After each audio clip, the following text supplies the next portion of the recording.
우리는 요즘 지금 예레미야서를 읽으면서 은혜를 나누고 있습니다.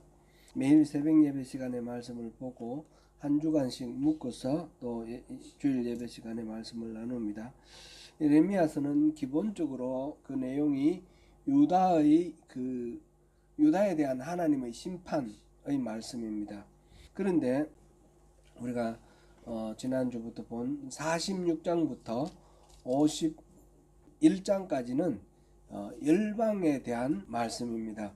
그래서 예레미야를 열방을 위한 선지자, 열방의 선지자 그런 이름으로 불리기도 하는데, 그 이유가 바로 이렇게 유다만을 위한 하나님의 말씀 대언이 아니라 모든 나라, 열방이라는 말은 만국, 열방, 모든 나라라는 뜻이죠.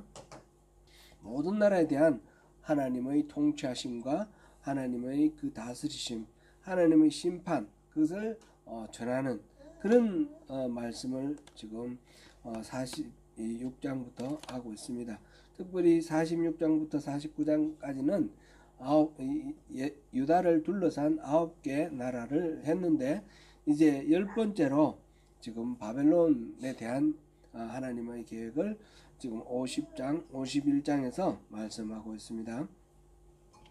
우리가 지난주에도 우리가 살펴봤듯이 하나님은 이스라엘만의 하나님이 아니라 모든 만국의 하나님이시기도 하고, 그리고 열방에 대한 심판을 말씀하시면서 항상 구원의 희망을 같이 말씀하셨습니다. 그건 유다만의 이야기가 아니고 다른 나라들도 그렇게 했습니다. 그래서 하나님의 마음은 뽑아내는 데 관심 있는 것보다는 뽑아내고 다시 심는 데 관심이 있다라는 것을 우리가 살펴보았습니다. 오늘은 50장과 51장 바벨론에 대한 심판의 경고, 하나님의 말씀을 같이 살펴보도록 하겠습니다. 바벨론은 유다를 비롯한 여러 나라를 멸망시킨 나라입니다. 지금 열방에 대한 심판의 그 경고의 말씀 속에서 그 9개 나라를 공격하고 멸망시키는 주체는 바벨론입니다. 하나님이 일을 하시는데, 하나님이 일하심에 수단이 되는 게 바로 바벨론입니다. 그래서 하나님은 50장 23절에서는 이 바벨론을 이끌어 온 세상의 망치 이렇게 말했고요. 또 51장 20절에서는 나의 철퇴 곧 무기 이렇게 말씀하셨습니다. 바벨론은 하나님이 쓰시는 하나님의 도구라는 뜻입니다. 하나님은 바벨론을 사용해서 나라들을 분쇄하고 말과 기마병을 분쇄하였습니다. 그래서 51장 25절에서는 또 온 세계를 멸망시키시는 멸망의 산 이렇게 표현했습니다.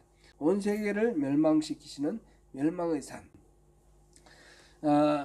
한때 고대 근동의 그 패자, 패자는 이긴다, 승리한다는 뜻으로 패자라고 하는데, 중동 근동의 그 최고의 강대국으로서 수많은 나라를 정복하였던 이 바벨론이 이제 머지않아 북쪽에서 내려오는 어떤 한 나라에 의해서 멸망당할 것을 지금 예언하는 것이 오늘 50장, 51장의 내용입니다.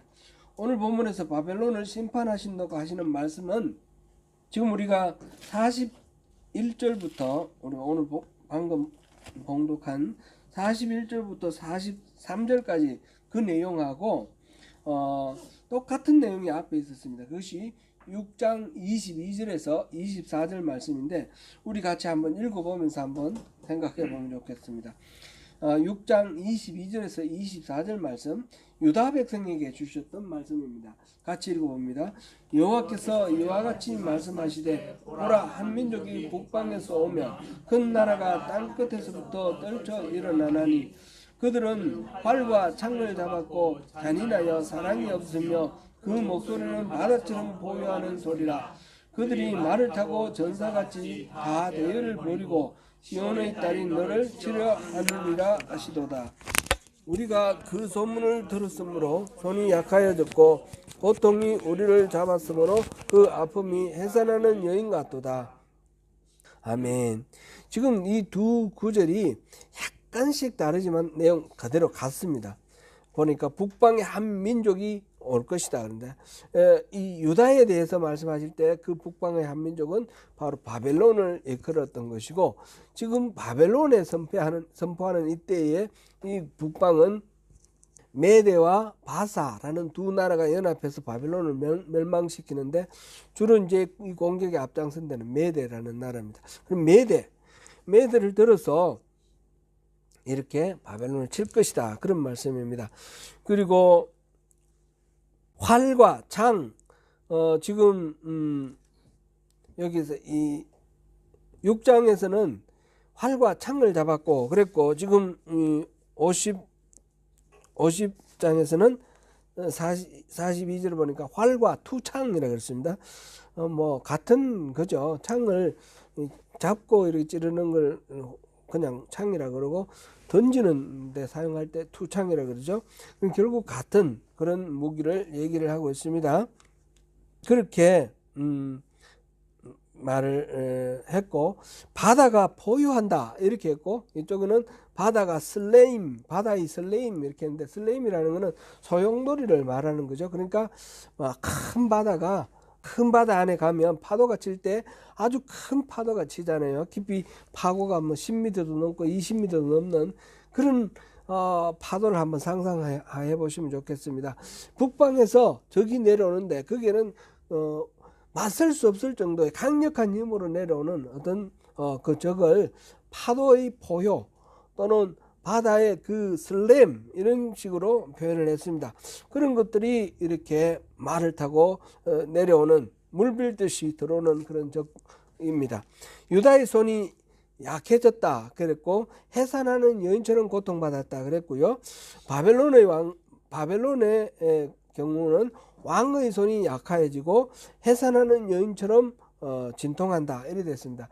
실제로 이 예언이 지금 예레미야가 지금 말하고 있는 것은 유다도 멸망하기 전이고, 유다가 멸망하고 난 뒤에 한참 후에 바벨론이 멸망하잖아요.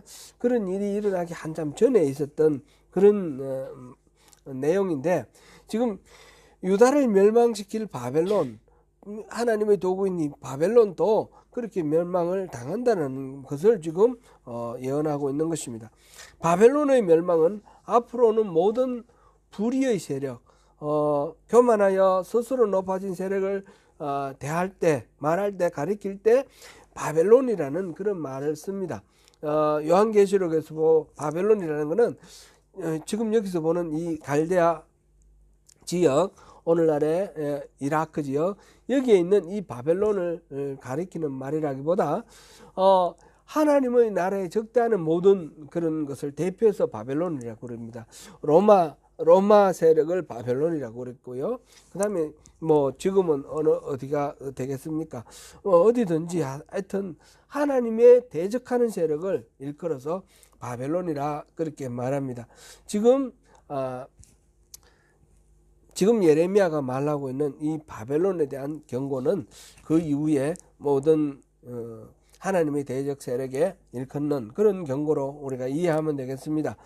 바벨론이 이렇게 하나님 앞에 징계를 당하고 멸망을 할 것인데, 그 이유는 무엇입니까?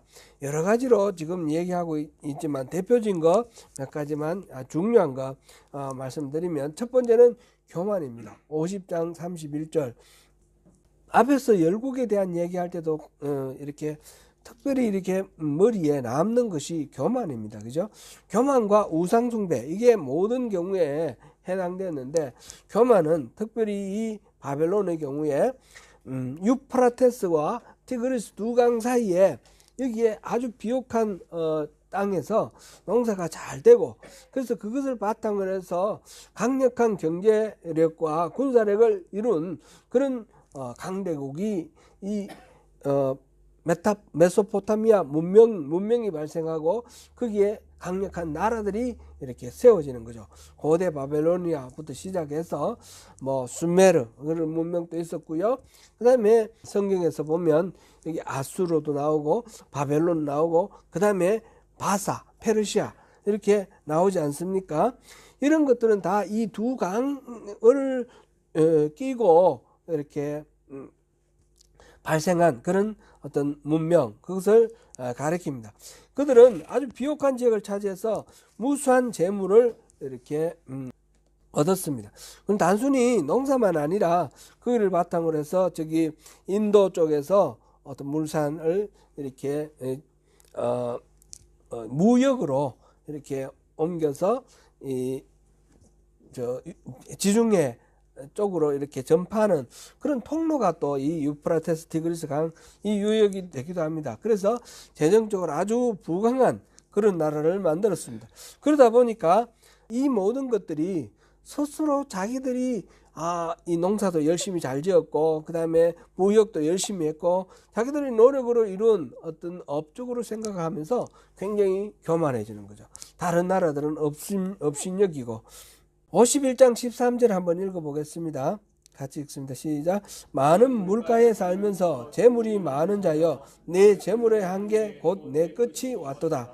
이렇게 경제적으로 부강한 것을 가지고 스스로 교만해져 있는 이들에게 하나님이 하시는 말씀이 내 끝이 왔다라는 그런 말씀입니다. 풍요의 기반을 둔 이들은 금을 우상으로 금을 부어서 우상을 만들었고 51장 17절 그리고 지구라트라는 게 우리 역사적 어떤 유물로 발견한 게 이 지역에 지구라트라는 게 있습니다. 피라미드 같은 피라미드하고는 조금 다르게 3층, 4층 이런 식으로 지구라트 높은 탑을 만들고 그 꽃 위에 꼭대기에 신전을 만들었는데 그 신전이 그들이 섬기는 무르닥 그 마르둑이라고도 하고요. 그 신을 섬기는 신전을 세워놓고 그렇게 아주 풍요한 삶을 누렸습니다. 느부갓네살 왕이 이 바벨론의 대표적인 왕인데 느부갓네살 왕은 치세도 길었고 또 경제적으로 군사적으로 가장 강력한 그런 나라를 이루었는데 느부갓네살 치세에 보면 하늘 공원이라는 게 있어요. 하늘 정원. 그 높은 곳에다가 요즘식으로 고층 빌딩 같은 그런 걸 해서 정원을 만들 정도로 그렇게 경제적으로 부강했습니다. 그런데 그런 모든 것들이 따지고 보면 이 유프라테스 강, 티그리스 강 이거는 자기들이 만들었습니까?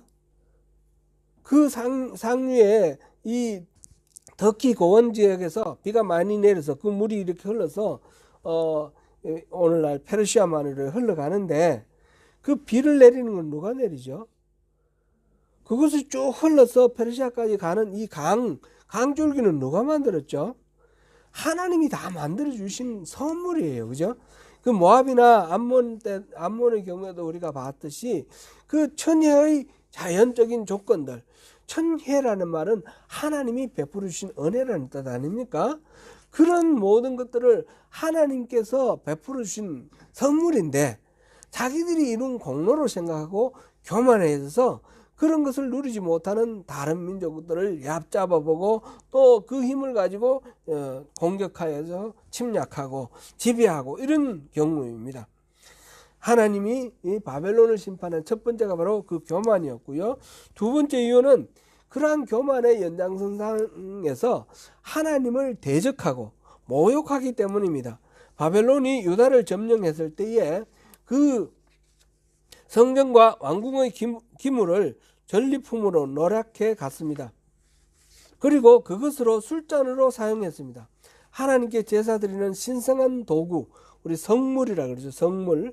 이 거룩한 물품을 육체의 쾌락을 위한 탐욕의 도구로 활용했습니다. 다니엘 5장 1절에서 3절에 따르면 느부갓네살 왕의 아들인 벨사살 왕이 궁중에서 연회를 베푸는데 잔치를 베푸는데 그 창고에 보관해 놓았던 그 예루살렘에서 가져온 그 성전 기물들을 다 갖고 나오라 그래서 그 금그릇 은그릇을 가지고 거기에 술을 부어서 술을 마시는 술 잔치 도구로 그렇게 사용합니다. 거기에서 귀족들과 왕후들과 후궁들이 술을 마시며 자기들 우상을 섬겼다 이렇게 기록하고 있습니다. 그때 우리 이거 다니엘서 내용 기억하실 겁니다. 벽에 사람의 손가락이 나와서 글자를 사용합니다. 그걸 바라보고 왕이 공포에 빠져서 그 글자의 뜻을 알기를 원하는데 그때 다니엘이 그 뜻을 풀어줍니다. 다니엘 5장 25절에서 26절 두 절만 한번 읽어보겠습니다. 같이 읽습니다. 기록된 글자는 이것이니 곧 메네 데겔 오바르신이라. 그 글을 해석하건대 메네는 하나님이 이미 왕의 나라의 시대를 세워서 그것을 끝나게 하셨다 하며 쭉 이제 나오는데 메네 하나로 하나님이 이미 당신의 시대는 끝냈습니다. 그렇게 말하는 것을 우리가 봅니다. 하나님의 성경 기물로 술을 마시는 것은 하나님에 대한 모독이며 대적입니다. 이 벨사살 왕은 그날 죽었습니다. 그리고 바벨론은 예루살렘 함락 당시 성전을 철저하게 파괴했습니다. 이 일에 대하여 하나님은 반드시 보복하실 것입니다. 이 바벨론은 하나님이 사용하시는 도구입니다. 하나님의 백성 유다가 우상을 숭배하고 교만해져서 그것을 이제 징계를 하기 위해서 이 바벨론을 도구로 불러서 사용을 하는데 이 바벨론은 자기의 힘과 자기의 능력으로 이 유다를 정복하는 그것만 생각하는 것입니다. 그래서 하나님이 허락하신 이상으로 이 유다에 학정을 베풀고 이 성전을 완전히 폐허로 만들어 버리는 것입니다. 50장 28절 말씀 같이 읽어보겠습니다. 바벨론 땅에서 도피한 자의 소리여 시온에서 우리 하나님 여호와의 보복하시는 것 그의 성전의 보복하시는 것을 선포하는 소리로다. 지금 하나님이 너희들이 성전에 대해서 어떻게 대했니? 내가 이것을 묵고하지 않을 것이다. 내가 보복할 것이다. 그렇게 말씀하시는 것입니다. 하나님이 바벨론을 멸시하시는 또 다른 이유는 그들이 하나님의 백성인 이스라엘을 학대하였기 때문입니다. 이것도 이제 성전에 대한 과도한 그런 파괴 그것과 연결되는 그런 내용이죠. 51장 35절에서 37절을 읽어보겠습니다.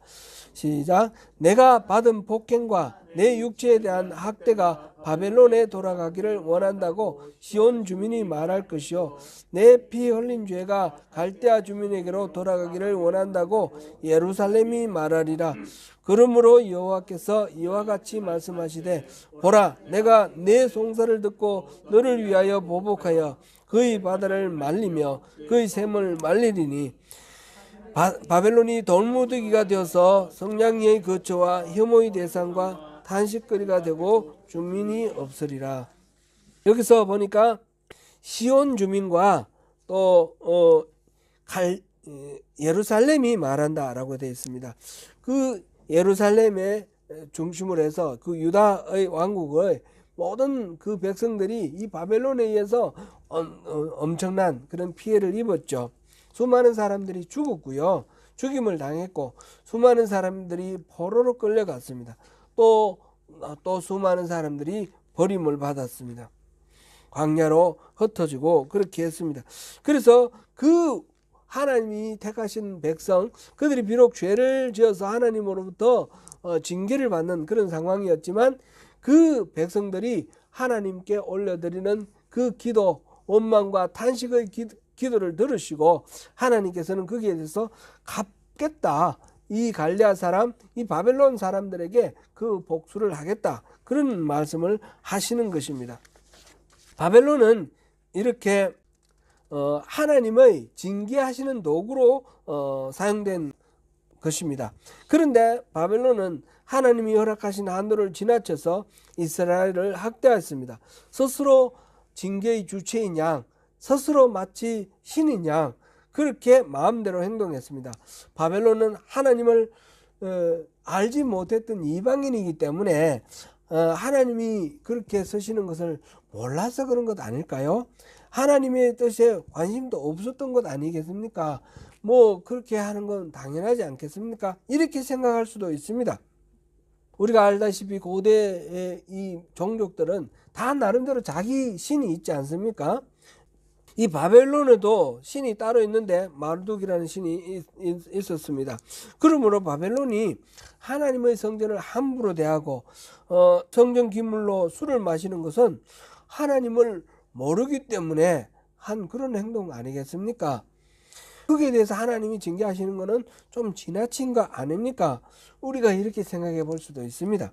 그런데 다른 나라는 몰라도 적어도 바벨론은 그렇게 말할 수가 없습니다. 바벨론은 하나님에 대해서 잘 알았습니다. 먼저 다니엘이 그 바벨론의 느부갓네살 왕에게 하나님의 말씀을 계속 전했습니다. 느부갓네살 왕이 어느 날 꿈을 꾸었는데 그 내용도 기억이 안 나고 그 꿈의 의미도 기억이 나지 않습니다. 생각이 안 납니다. 그래서 신하들에게 명령을 했습니다. 내 꿈이 뭔지, 그 꿈이 무엇을 의미하는지 아는 사람, 지혜가 있는 사람들을 불러서 그것을 해몽하라고 그랬습니다.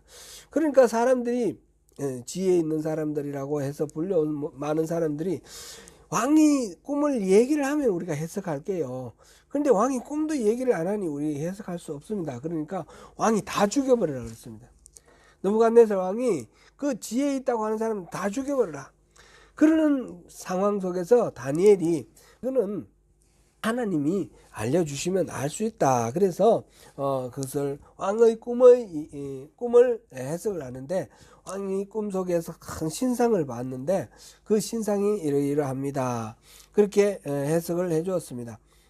다니엘 2장 47절을 우리 같이 한번 읽어보겠습니다. 다니엘 2장 47절 우리 같이 한번 읽어보겠습니다. 시작. 왕이 대답하여 다니엘에게 이르되 너희 하나님은 참으로 모든 신들의 신이요 모든 왕의 주제시로다. 내가 능히 이 은밀한 것을 나타내었으니 내 하나님은 또 은밀한 것을 나타내시는 이시로다. 자기가 꿈을 기억하지도 못했는데 그걸 다 이 다니엘이 말을 해주니까 이런 꿈 꾸셨죠? 이 꿈의 내용은 이런 겁니다. 그러면서 해설을 해주니까 참 놀라운 일이죠. 그걸 다 알려주시는 그 하나님, 그 하나님이 그 하나님을 지금 찬양하고 있는 것입니다. 느부갓네살은 하나님의 이런 모든 왕의 왕 되시고 신의 신 되신다는 것을 인정하였습니다. 느부갓네살 왕이 그 후에 금으로 신상을 만들고 모든 백성에게 엎드려 절을 하라라는 그런 법을 만들었습니다. 이때 다니엘의 세 친구 사드락과 메삭과 아벳느고 이 세 사람이 신상에 절하기를 거부를 했습니다. 그래서 그들을 잡아서 풀무불에 던졌는데 풀무불에 던져진 이 불구덩이 속에서 세 사람이 이렇게 다니는 게 보입니다. 그런데 세 사람만 있는 것이 아니라 한 사람 더 있어 네 사람이 다니는데 그를 불러서 풀어내니까 이 세 사람이 머리털 하나 타지 않고 그렇게 나왔습니다. 이때 느부갓네살 한 말입니다. 다니엘 3장 28절 29절 말씀 같이 읽어보겠습니다. 느부갓네살이 말하여 이르되 사드락과 메삭과 아벳느고의 하나님을 찬송할지로다. 그가 그의 천사를 보내사 자기를 의뢰하고 그들의 몸을 바쳐 왕의 명령을 거역하고 그 하나님 밖에는 다른 신을 섬기지 아니하며 그에게 절하지 아니한 종들을 구원하셨도다. 그러므로 내가 이제 조서를 내리노니 각 백성과 각 나라와 각 언어를 말하는 자가 모두 사드락과 메삭과 아벳느고의 하나님께 경솔히 말하거든 그 몸을 쪼개고 그 집을 거름토로 삼을지니 이는 이같이 사람을 구원할 다른 신이 없음이니라 하더라. 아멘. 느부갓네살은 이 사드락과 메삭과 아벳느고 다니엘의 세 친구가 섬기는 하나님, 그 하나님은 절대로 누구도 모욕할 수가 없고 그게 경솔히 함부로 말하면 안 된다. 각 나라와 각 언어를 말하는 자, 이 말은 온 세계 모든 사람들을 말하는 말입니다. 누구든지 바로 이 사람들을 구원한 신, 곧 하나님을 그 둘도 없는 그 하나님을 모욕할 수도 없고 잘 섬겨야 한다. 그런 칙령을 내렸습니다. 조서를 내렸습니다. 느부갓네살은 그렇게 하나님을 알던 사람입니다. 그리고 예레미야가 또 이 느부갓네살 왕이 어떻게 할 것인지 계속해서 예언을 했지 않습니까? 유다는 결국 느부갓네살 왕에게 항복을 하라. 이게 이 예레미야서 전체 이야기인데 그 이야기를 느부갓네살이 들었다라는 것입니다. 예레미야는 바벨론의 심판을 선언하는 하나님의 말씀을 두루마리에 적어서 시드기야 왕 제4년에 지금 요 50장 51장 이 내용을 적어서 두루마리에 적어서 시드기야 4년, 시드기야 4년이면 언제입니까? BC로 596년이 되나요? 이때에 왕과 함께 바벨론을 방문하는 외교사절 스라야에게 주었다. 이렇게 지금 여기 나와 있습니다. 51장 59절부터 64절에 나오는 이야기가 그런 내용입니다. 시드기야 왕이 계속해서, 이 시드기야 왕은 바벨론이 세운 왕이죠. 그런데 계속해서 반바벨론 정책을 세우는 겁니다. 그래서 이집트와 결탁을 해서 바벨론과 반대를 하려는 그런 여러 가지 모의를 하다가 이 느부갓네살이 알게 되었습니다. 그래서 공격해 오기도 하고, 또 이때는 공격해 오는 것이 아니라 시드기야가 다른 부하들 데리고 다른 신하들 데리고 바벨론에 가서 느부갓네살 왕을 만나고 우리 다시는 그렇게 하지 않겠다라고 하고 돌아오는 그런 일이 있었는데, 그때 사절단에 함께 간 사람이 스라야라는 사람이 있었습니다. 스라야는 예레미야서를 기록한 바룩이죠. 바룩의 동생입니다. 바룩의 동생 스라야가 바로 이 예레미야가 기록한 이 바벨론을 향한 예언 50장 51장 이 내용을 두루마리에 적어서 가지고 가서 바벨론에 가서 그것을 읽으라 그랬습니다. 왕 앞에서도 읽고 거리에서도 읽고, 그리고 난 뒤에 그것에 돌을 매달아서 유브라데 강에 던져라 그랬습니다. 그래서 바벨론의 운명은 이 두루마리처럼 다시는 떠오르지 못한다. 완전히 깔아앉고 망할 것이다. 그것을 퍼포먼스를 통해서 이렇게 예언하는 그런 것입니다. 그런 상황이 지금 59절에서 64절에 나와 있는 그런 내용입니다. 그러니까 느부갓네살이 그 얘기를 다 들었죠. 당연히 다 들고 알고 있습니다.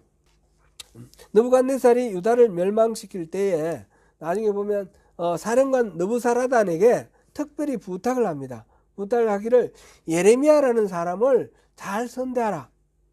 예레미야가 어떤 사람인지를 알고 있는 것이죠. 그래서 느부사라단이 예레미야가 지금 감옥 시위대 뜰 감옥에 갇혀 있는데 예레미야를 석방시켜서 끌고 가다가 포로로 끌고 가다가 바벨론으로 끌고 가는 그 무리 속에서 예레미야를 끌고 가다가 풀어줍니다. 풀어주면서 네가 바벨론으로 가고 싶으면 나랑 같이 가고 내가 선대하겠다. 그러나 머물고 싶으면 머물러라. 그래서 예레미야는 그 자리에 유다에서 살기로 하고 그달랴에게, 총독 그달랴에게로 가는 그런 것을 앞에 45장에서 그렇게 기록하고 있죠.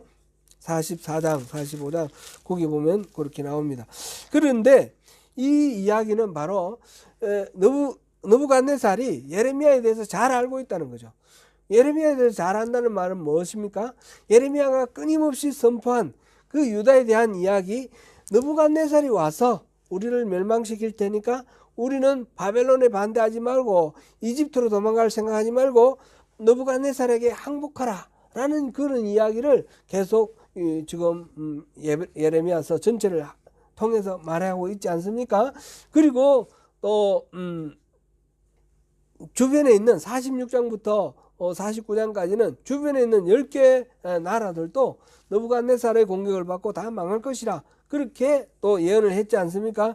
그러니까 느부갓네살이 하나님을 몰랐으라든지 하나님의 그 예언을 몰라서 그래서 다른 신을 섬기고 있으니까 그러니까 함부로 대했다 이렇게 말할 수는 절대로 없습니다.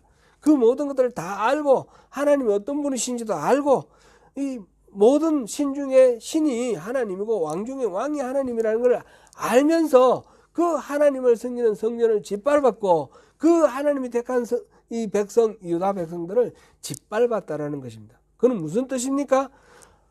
잠깐 자기가 어떤 상황 속에서 감동을 받았을 때는 하나님을 숭배를 했지만 그러나 또 자기 나름대로 교만해져서 자기가 함부로 하나님을 이렇게 대했다라는 것을 우리가 알 수 있습니다. 느부갓네살은 하나님을 몰라서 못하고 대적한 것이 아닙니다. 알았지만 무시한 것입니다. 그래서 제대로 심판을 받은 것입니다. 역사의 끝은 열방의 선지자 예레미야의 선포에는 놀라운 회복의 소망이 늘 함께 담겨 있습니다.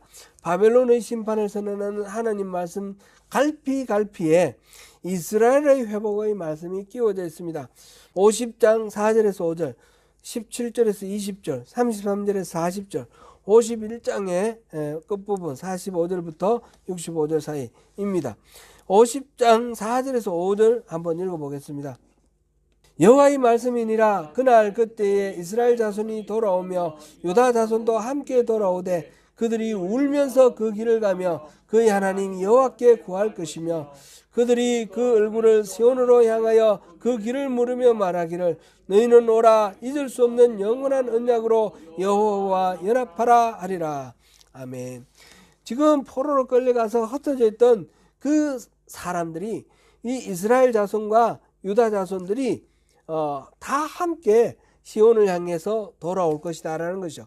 길을 물어가면서 그렇게 말하기를 오라 잊을 수 없는 영원한 언약으로 여호와께 오라, 여호와와 연합하라. 지금 유다가 망해서 바벨론으로 포로로 끌려가서 70년 만에 회복되어 오는데 이 유다 자손들 뿐만 아니라 그보다도 120년 전에 망했던 북왕국 이스라엘의 자손들도 돌아올 거라는 것입니다. 북왕국 이스라엘은 아수르에 의해서 멸망당해서 그 끌려간 포로들은 어딘지 알 수 없는 곳으로 흩어졌습니다. 그런데 그 사람들이 다 돌아올 것이다 라는 것이 지금 이 예레미야를 통해서 주시는 희망의 메시지인 것입니다. 하나님은 그 은혜가 우리가 상상할 수 없는 그런 은혜입니다. 50장 34절 또 읽어보겠습니다. 그들의 구원자는 강하니 그 이름은 만군의 여호와라. 반드시 그들 때문에 싸우리니 그 땅에 평안함을 주고 바벨론 주민은 불안하게 하리라. 그들의 구원자 하나님은 강하십니다. 지금 이스라엘과 유다의 자손들이 돌아올 수 있는 것은 그 사람들이 회개를 잘했다든지 아니면 군사력을 많이 길렀다든지 경제력이 부강해졌다든지 그런 식으로 해서 자기의 능력으로 돌아오는 것이 결코 아닙니다. 전적으로 하나님의 은혜로. 그들은 스스로 어떤 능력도 없지만 하나님께서 강하시고 하나님께서 위대하시기 때문에 그들은 돌아올 수 있게 되는 것입니다. 전쟁이나 소요나 이런 것들은 바벨론 사람들에게는 고통을 주는 그런 일이겠지만 유다인들에게는 바로 구원의 징조가 됩니다.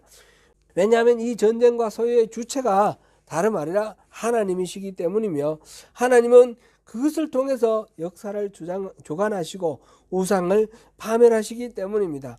이스라엘이 최고의 강대국이 되기 때문에 하나님의 위엄이 세상에 드러나는 것이 아닙니다. 오히려 이스라엘은 망하고 포로로 끌려갔다가 겨우 불려난 연약한 사람들이 지금 돌아오는데 불과하지만 그러한 과정을 통해서 오히려 하나님은 세계 역사를 이끌어 가시는 주체가 바로 하나님이시라는 것을 보여주고 있습니다. 이스라엘은 약하지만 그 이스라엘이 섬기는 하나님은 강하십니다. 하나님의 백성은 작고 미미하지만 그 백성의 하나님은 세계 강대국들을 하나님의 백성을 위해 도구로 사용하시는 강한 분이십니다. 우리가 우리 자신을 바라볼 때도 우리가 한 사람 한 사람을 바라보면 지극히 미약하고 어쩌면 이 세계사의 흐름에 아무런 영향력도 미치지 못하고 좀 소외되어 있는 것 같기도 하고 그렇게 좀 한심해 보일지도 모릅니다. 그러나 그것이 아닙니다. 하나님은 일론 머스크나 또는 뭐 그런 위대한 세상을 위대하게 보이는 그런 사람들만을 위한 하나님이 아닙니다. 바로 저와 여러분 미미해 보이는 우리를 통해서 하나님께서는 오히려 영광스럽게 스스로를 드러내시는 그런 분입니다. 우리가 얼마나 하나님을 바르게 알고 얼마나 하나님을 바르게 섬기느냐에 따라서 하나님은 그렇게 만 백성의 주인이심을 입증하시는 것입니다. 사랑하는 성도 여러분, 하나님은 택한 백성만의 하나님이 아니라 온 인류의 하나님이십니다. 하나님은 모든 백성들이 하나님을 믿고 하나님께 나아가서 영원한 하나님 나라를 함께 소유하기를 원하십니다. 그래서 때로는 복을 주시기도 하고 때로는 징계를 하시기도 하며 또 때로는 회복시키시기도 하십니다. 그러나 더 중요한 것은 하나님이 택하신 백성을 끝까지 사랑하십니다. 스스로 회개하고 어려워서가 아니라 하나님의 사랑에 한계가 없기 때문입니다. 그 하나님을 알고 하나님 주시는 말씀 앞에 겸손해질 때 우리는 하나님의 모든 선한 은혜를 다 누리게 됩니다. 그 하나님 안에서 그 하나님이 주시는 진정한 참된 평강과 기쁨을 누리시는 저와 여러분이 되시기를 축원합니다. 기도하겠습니다. 은혜로우신 하나님, 바벨론의 징계를 선언하시고 예고하시는 하나님의 말씀을 통해서 우리 하나님이 어떤 분이신지 깨달아 합니다. 바벨론에 대한 계획은 멸망, 진멸함이 아니라 그들이 자기의 그 분수를 알고 하나님의 도구로 쓰임 받는다는 사실을 기억하면서 하나님을 더 높이면 하나님께서 베풀으신 은혜가 클 것인데 그들이 그것을 알지 못하여 결국은 징계를 당하고 말았습니다. 하나님, 우리 스스로 위대해서가 아니라 우리가 하나님의 도구로 쓰일 때에 하나님이 쓰시고자 하시는 그 목적과 의도에 맞게 살게 하여 주시옵소서. 그것으로 인하여 하나님 뜻이 이루어지고 우리가 하나님의 그 위대한 일에 동력자로 살게 하여 주옵소서. 예수님 이름으로 기도드립니다. 아멘.